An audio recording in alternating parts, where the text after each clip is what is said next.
Hello guys, welcome to Intro to Psychology, our very first chapter. We're going to go ahead and jump right in to our presentation. We're going to go ahead and start with our very first objective here. This is also our mastery check.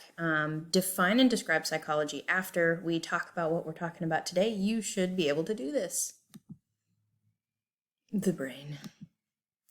So what is it anyway? What is it? What is psychology? Well, psychology is a scientific study of the mind and behavior, according to American Psychological Association, which we'll talk about a little bit later, so don't let that name freak you out.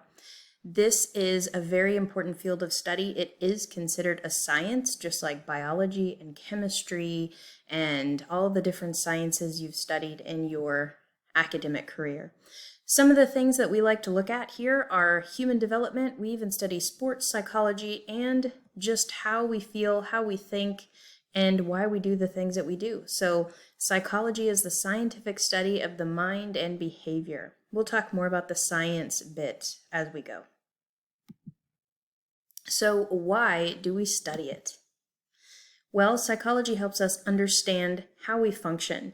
When I mean how we function, I don't just mean physically, like how our brain processes information, which we'll talk about later on, but it also lets us understand how we feel, think, and cope with things each and every day. You use psychology every single day, even without knowing it, which is pretty cool.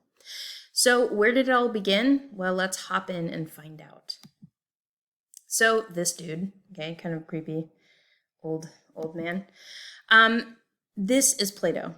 So psychology itself is rooted in the ancient Greek philosophy of the study of knowledge, what we call dualism. We'll come back to that term here in a little bit.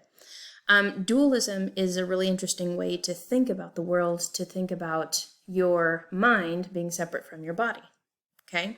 So Plato and his peeps, yes, I use the word peeps, deal, okay, brought us this idea, and eventually, after many thousands of years, it eventually morphed into what we're studying today, what you are studying in my classroom today. I'm a nerd. I had to do that. So this dude, he's kind of important. His name is Wilhelm Wundt, okay? As we continue talking about history, we got to know this guy. In 1879, Mr. Wundt here, yes, Wundt, he's a severely German man, created the very first modern-day psychological laboratory. Now, when I mean modern-day psychological, laboratory, I'm not talking about some fancy room with those big fancy black tables and like sinks attached and all that stuff. He literally was given a closet, a legitimate closet, at the University of Leipzig, Germany in 1879, where he was to study psychology.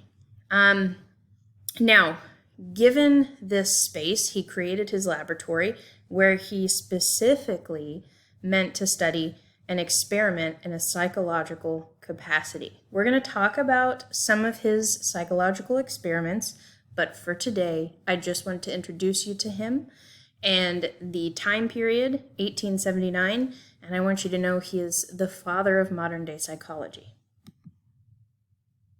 So, why do we study this again?